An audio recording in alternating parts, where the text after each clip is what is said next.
Assalamualaikum warahmatullahi wabarakatuh. Video ini dibuat untuk mata kuliah strategi pembelajaran subtema untuk pengelolaan kelas. Seperti kita ketahui bahwa dalam proses pembelajaran seorang guru itu pada dasarnya melaksanakan dua kegiatan pokok, yaitu kegiatan pembelajarannya itu sendiri, artinya dia menentukan metode, strategi, model, media, sampai pada teknik, taktik, dan gaya mengajar. Nanti di video yang lain akan saya jelaskan apa itu bedanya antara model, pendekatan, strategi, metode, teknik, taktik, serta gaya. Tetapi di video kali ini saya hanya berfokus pada pengelolaan kelas.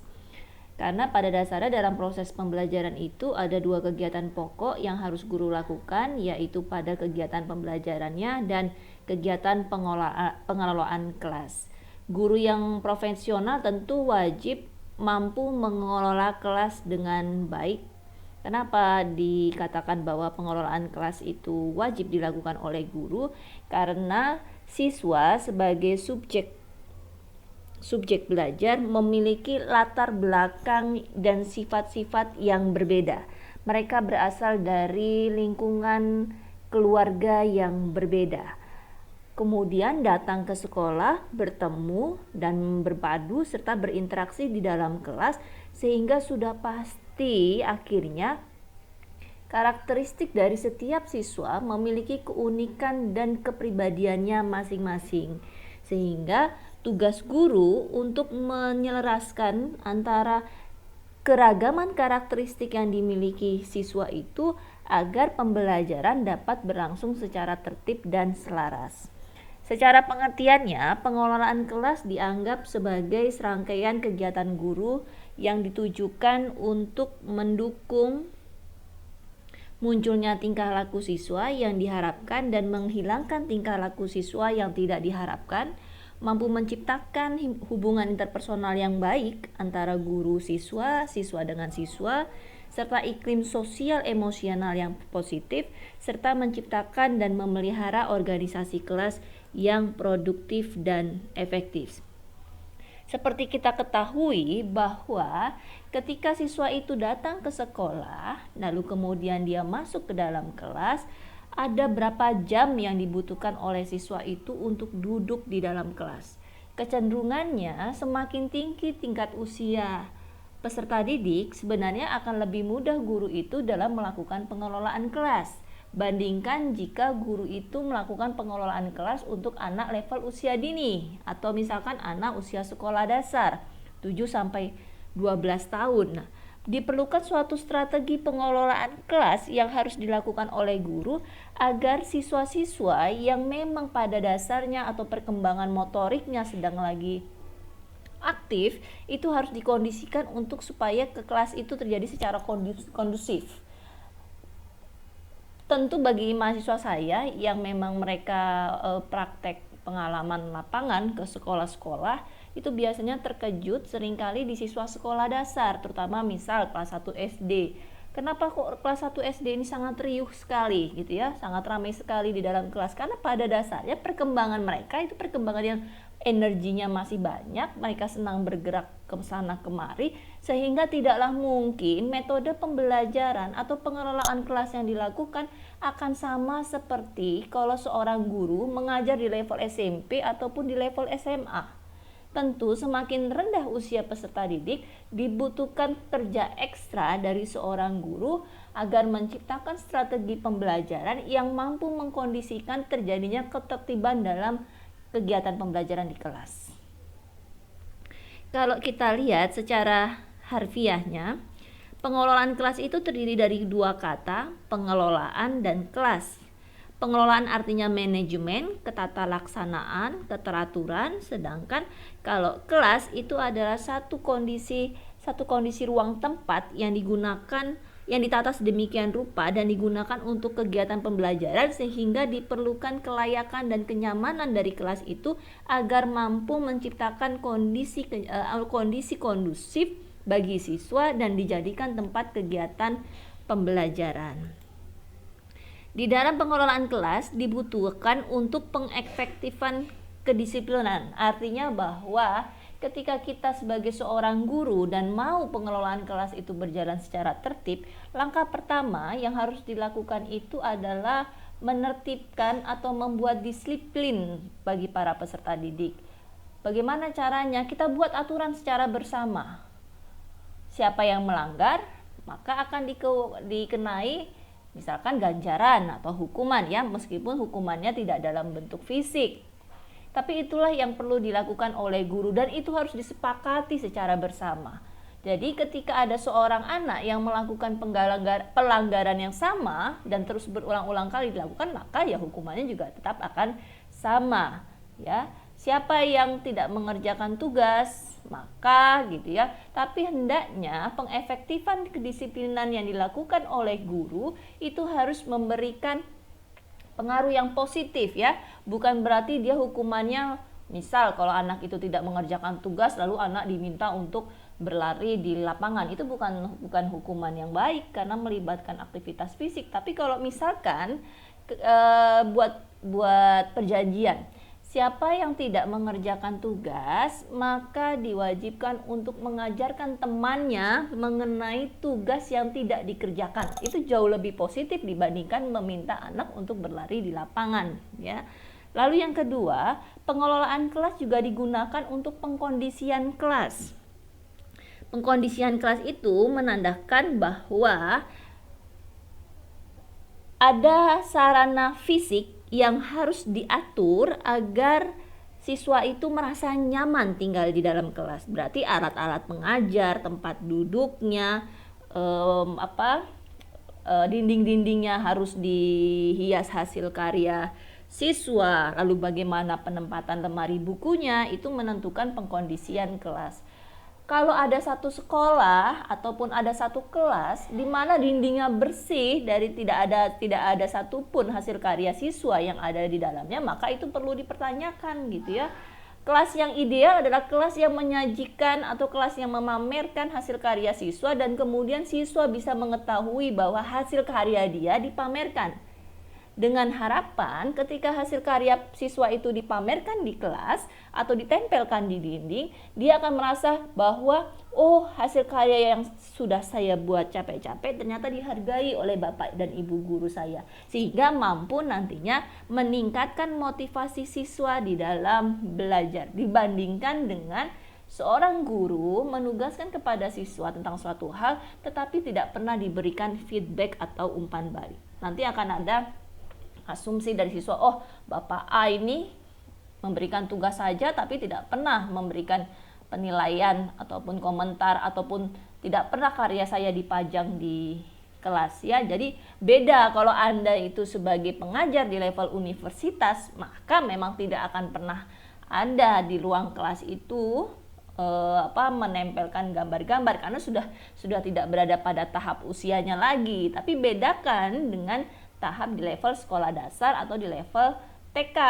Tidak akan ada satupun TK yang dindingnya itu bersih, ya, bersih, tidak ada karya-karya dari siswa, pasti selalu ada. Karena itu dia belajar menghargai, kita memberikan reward terhadap usaha yang dilakukan oleh siswa dan kita hargai dengan memajang atau menempelkan hasil karyanya di dinding. Berikutnya lagi yaitu pengelolaan kelas dilakukan untuk menyediakan lingkungan belajar yang aman dan nyaman, ya.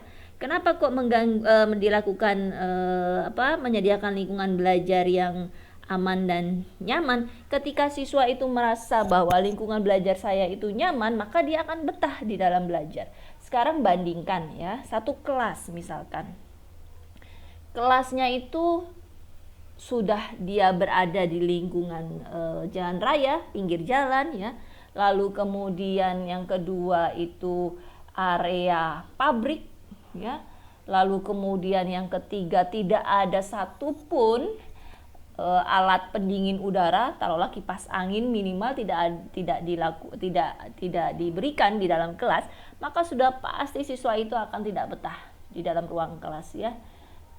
Tidak nyaman gitu dia belajar, panas, berisik, gitu ya. Bandingkan dengan sekolah yang memang misalkan dia berada di komplek perumahan, suasananya sepi dan dilakukan di pagi hari dengan dengan cuaca yang sejuk gitu ya. Lalu kemudian diberikan alat pendingin udara, itu pasti hasil belajarnya juga akan berbeda dibandingkan dengan siswa-siswa yang memang lingkungannya agak kurang kondusif. Tapi kan tidak bisa seorang guru itu karena misalkan ini karena wajar saja pengelolaan kelas saya buruk karena saya memang kelasnya berada di pinggir jalan atau berada di pasar yang gaduh atau berisik. Itu bukan suatu alasan bagi seorang guru ya. Kalau memang kelasnya itu sudah demikian atau lingkungannya sudah tidak kondusif, maka usahakan minimal guru mengkondusifkan kelasnya. Artinya bahwa bangku-bangkunya tidak dalam bentuk padat, tapi dibuat nanti kita akan pelajari di slide berikutnya. Pengelolaan tempat duduk itu diperlukan supaya meminimalisir anak-anak itu kejenuhan di dalam belajar. Lalu kemudian lagi kita lihat menumbuhkan kreativitas dan imajinasi dalam pelajaran sehari-hari. Ini harus dilakukan oleh guru ya. Bagaimana caranya dia mendorong agar siswa itu kreatif, agar siswa itu imajinasi. Sekarang kalau ditanyakan ya, kalau ada seorang guru yang bertanya, coba kamu gambarkan pemandangan alam gitu ya. Kalau zaman saya dulu waktu saya SD di tahun 90 ya, 91, kecenderungannya namanya pemandangan alam pasti ada dua gunung berhimpitan, lalu ada matahari di tengah-tengahnya, lalu ada jalan aspal, lalu ada sawah dan sebagainya, ada gubuknya, ada tiang listriknya. Lalu kemudian sekarang itu juga diajarkan konsep yang sama pada anak-anak zaman sekarang. Kemana selama ini perkembangan dari pengetahuan dan tindakan yang dilakukan oleh guru untuk melakukan imajinasi serta kreativitas pada anak ya. Pemandangan alam di Jakarta tidak akan pernah kita temui ada dua gunung dan matahari di tengahnya, nggak akan ada. Gunung di Jakarta tidak ada, adanya Gunung Sahari, Gunung Agung ya.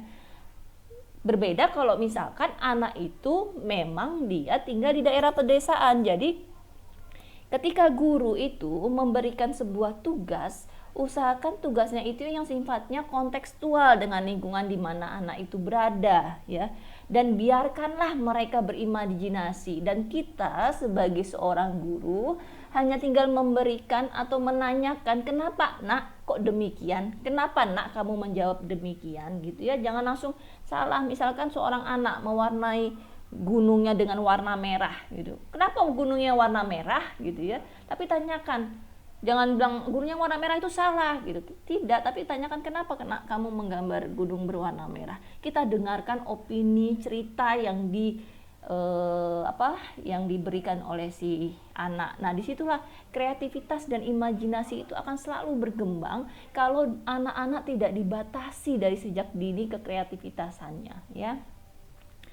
Nah, diharapkan di dalam pengelolaan kelas ini sebenarnya bahwa setiap anak itu terus bekerja, setiap anak itu aktif ya, aktif di dalam kelas, dan dia merasa bahwa guru saya hanya berfokus pada anak-anak yang duduk di depan, anak-anak yang duduk di belakang tidak diperhatikan ya. Jadi guru jarang melakukan mobilisasi. Usahakan menjadi guru Anda bermain-main ke belakang, ke bangku-bangku belakang, dan perhatikan pekerjaan setiap siswa. Jangan terlalu banyak duduk kalau menjadi guru ya. Kalau menerangkan pun juga usahakan dalam kondisi berdiri gitu. Karena ketika nanti Anda berdiri, Anda mengajar dengan berdiri, dengan Anda mengajar duduk, itu memberikan efek yang berbeda untuk anak-anak. Lalu tujuan dari pengelolaan kelas itu apa sih gitu ya? Yang pertama, mendorong siswa untuk mengembangkan tanggung jawab individunya mengembangkan tanggung jawab individu terhadap tingkah lakunya. Yang kedua, untuk membantu siswa mengerti tingkah laku yang sesuai dengan tata tertib kelas, dan dia memahami bahwa teguran itu bukan teguran dari guru, bukan merupakan kemarahan tetapi hanya sebuah peringatan. Dan yang ketiga, menimbulkan rasa kewajiban untuk melibatkan diri dalam tugas serta bertingkah laku. Nanti kalau Anda sudah memahami konteks pengelolaan kelas dengan baik, diharapkan tidak ada anak yang pasif ya. Kalau Anda menjadi guru sekolah dasar, usahakan pembentukan kelompok diskusi itu dilakukan oleh Anda. Kenapa? Karena ketika Anda menentukan kelompok secara sendiri, secara dari gurunya, maka Anda bisa memplotkan mana anak yang memiliki kemampuan belajar misalkan rendah, kemampuan belajar sedang, kemampuan belajar tinggi itu disatukan, atau Anda bisa menentukan kelompok belajar itu berdasarkan gaya belajarnya ya. Berbeda kalau seandainya anak-anak itu yang diminta untuk membentuk kelompoknya sendiri. Sudah pasti dia akan memilih teman-teman yang memang dia merasa nyaman, dan di situ tidak akan belajar namanya heterogenitas ya, tapi akan terjadi homogenitas di dalam kelompok, dan tidak akan belajar dia berinteraksi sosial, saling tenggang rasa di antara sesama temannya. Jadi salah satu hal juga yang perlu diperhatikan di dalam pengelolaan kelas itu adalah menentukan kelompok serta pembagian tempat duduk. Anda melakukan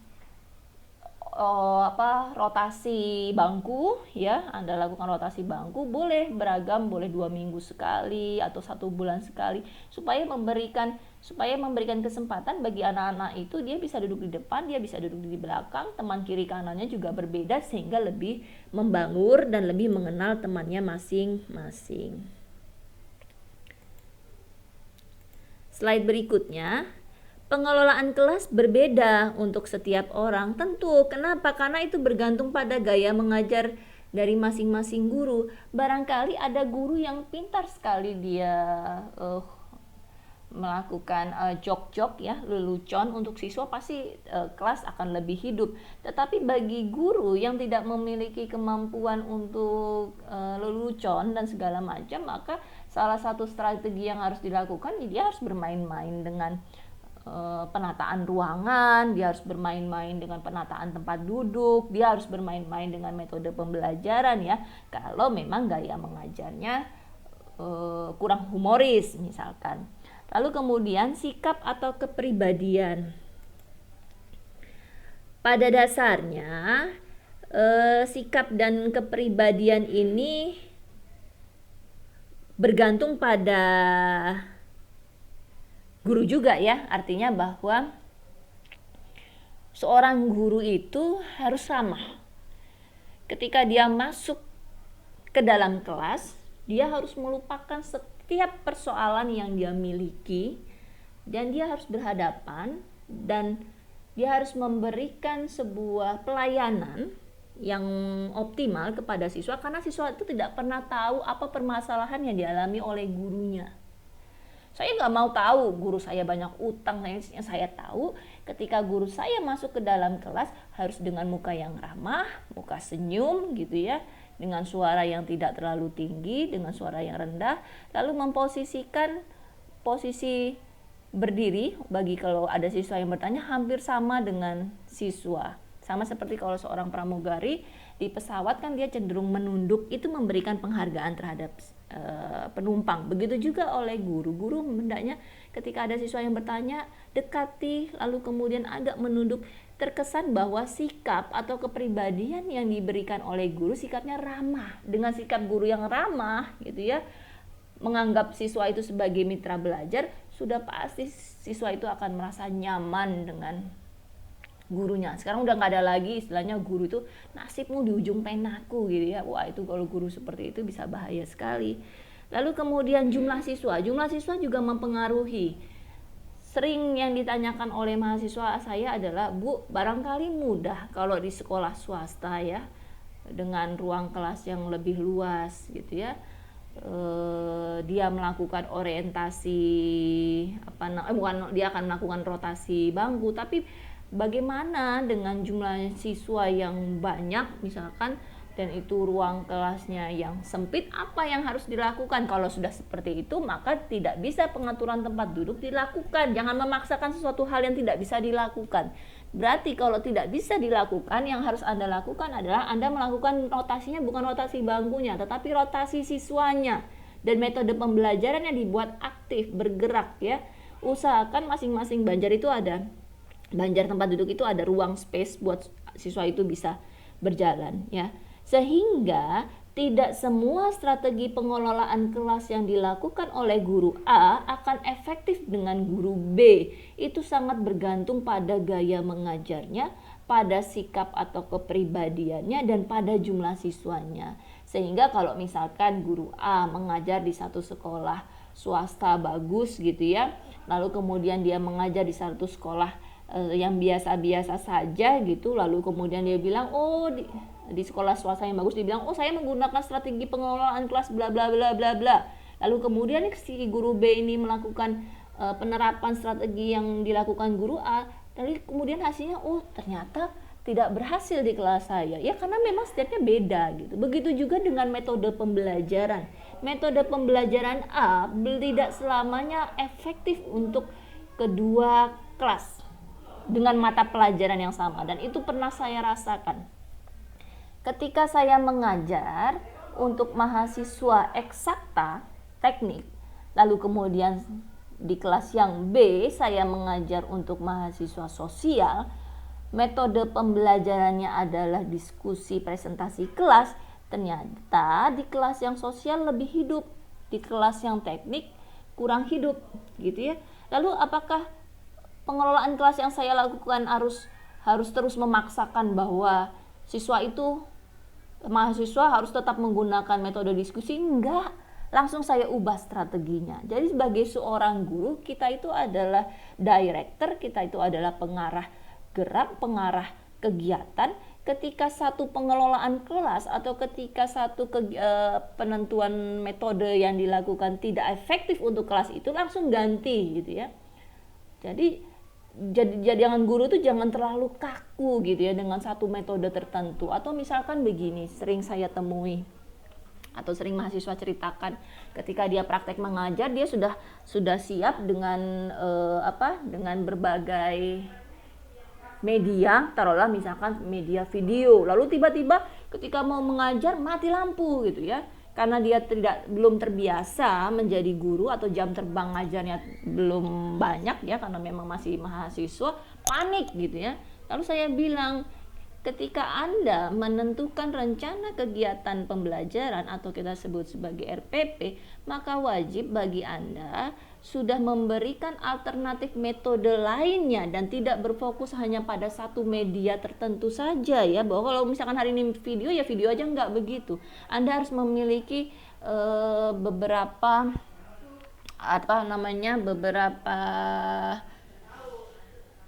metode, beberapa media, kalau seandainya rancangan pembelajaran yang Anda buat tidak berjalan sebagaimana mestinya.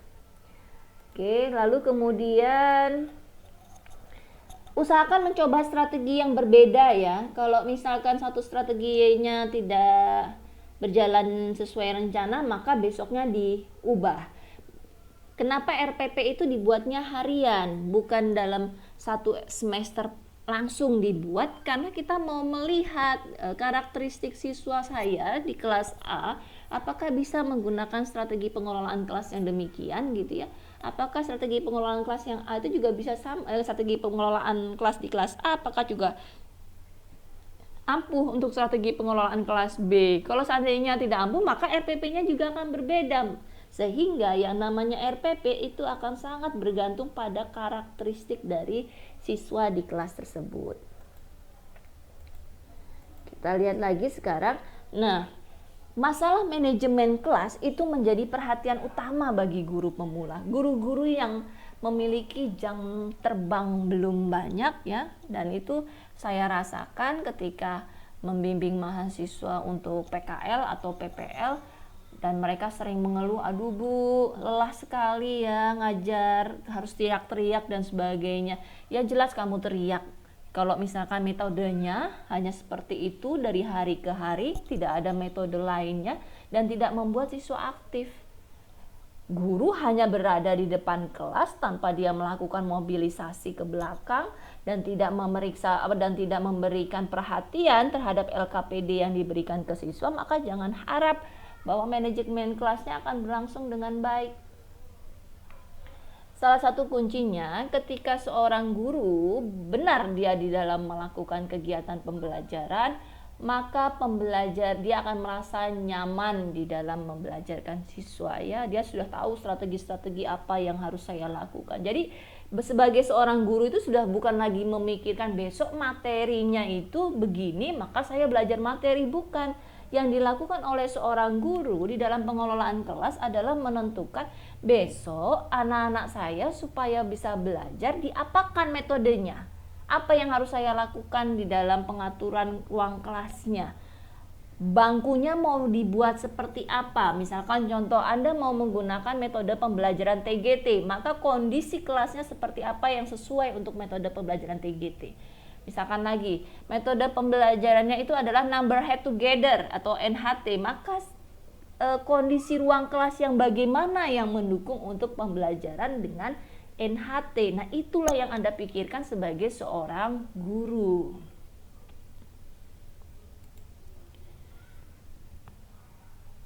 Kepuasan dan kesenangan dalam mengajar bergantung pada mengarahkan siswa untuk bekerja sama. Sudah pasti kalau anak-anaknya kondusif, nurut dengan Anda, maka sudah pasti Anda akan lebih bersemangat di dalam mengajar, ya. Maka ada beberapa pendekatan yang harus dilakukan oleh seorang guru atau yang bisa dilakukan oleh seorang guru. Itu ada pendekatannya sampai 9.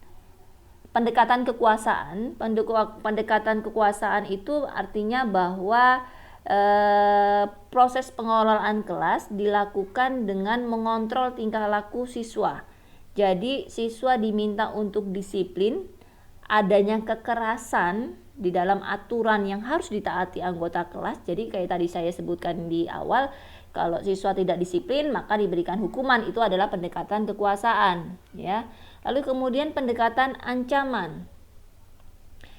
Pendekatan ancaman ini dengan cara melarang, ya,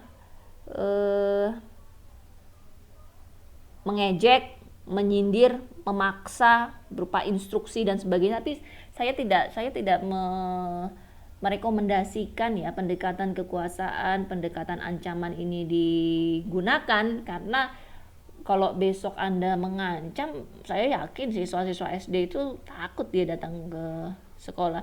Saya punya pengalaman, ada salah satu mahasiswa yang memang sudah mahasiswa, kebetulan mahasiswanya mahasiswa bukan fresh graduate, ya, yang memang sudah menjadi guru. Lalu kemudian dia mengalami kesulitan di dalam membelajarkan perkalian ke siswa SD.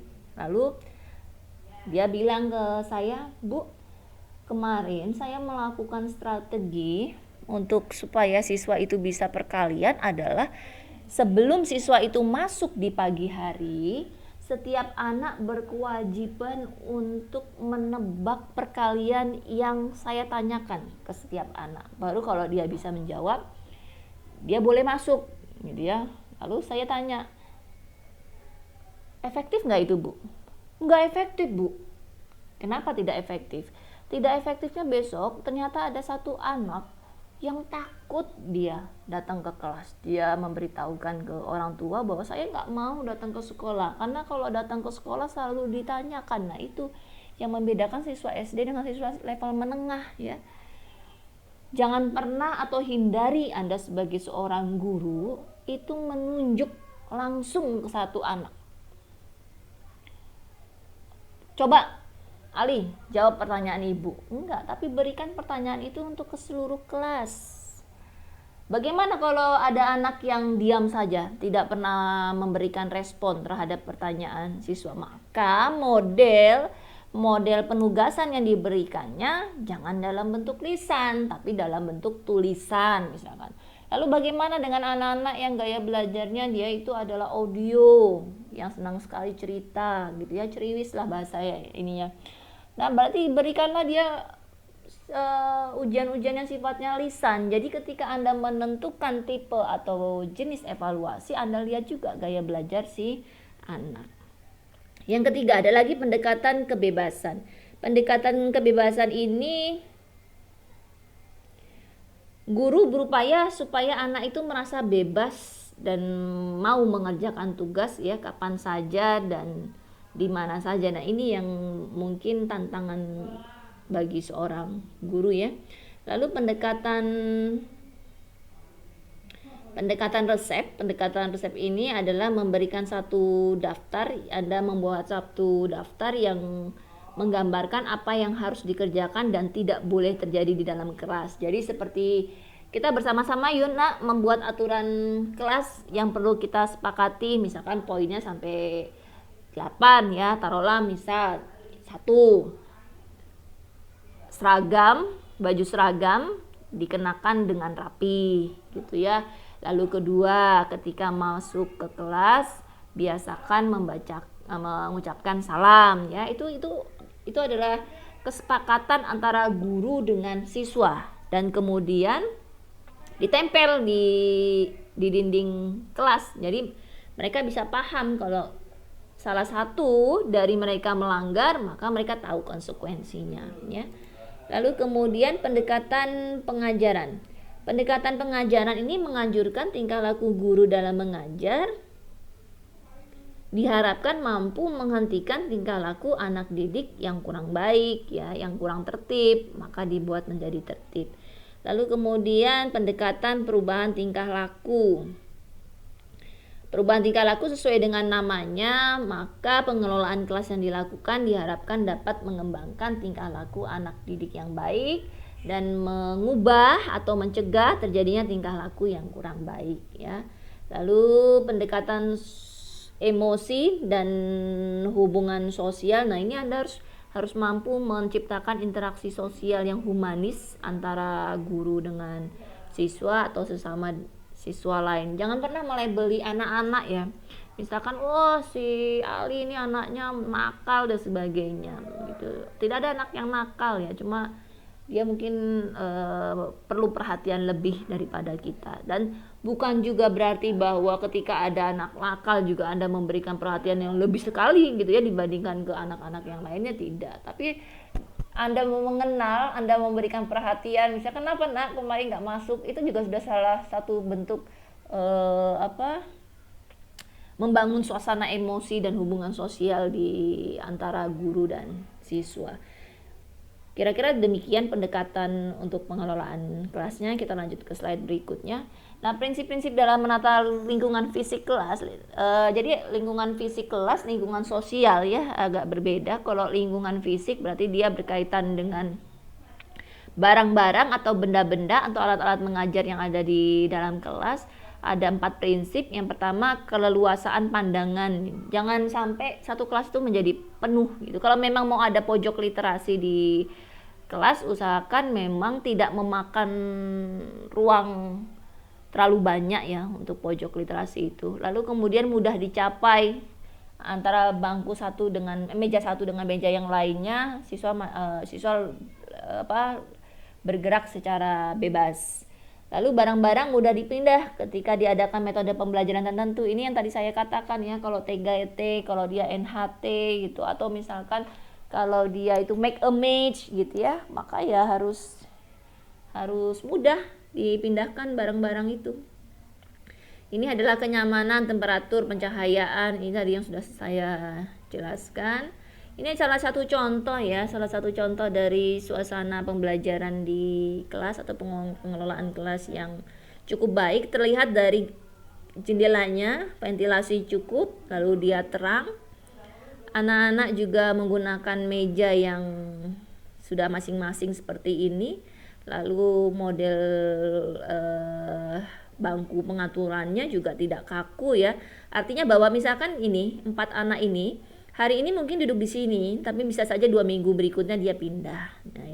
Nah ini yang bagus nih, bahwa seluruh hasil karya siswa diberikan tempat tersendiri, jadi mereka bisa melihat bahwa hasil karya saya dihargai oleh Bapak dan Ibu guru saya ya.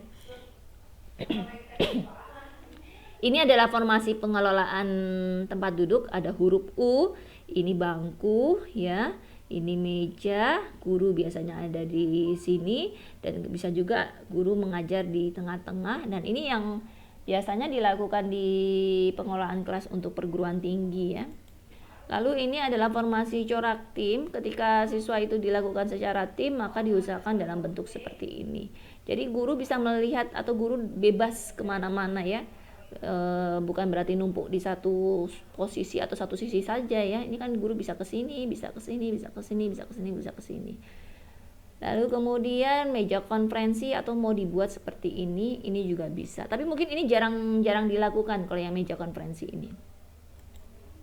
Nah, ini kelompok untuk kelompok juga ini jarang ya, kita temui.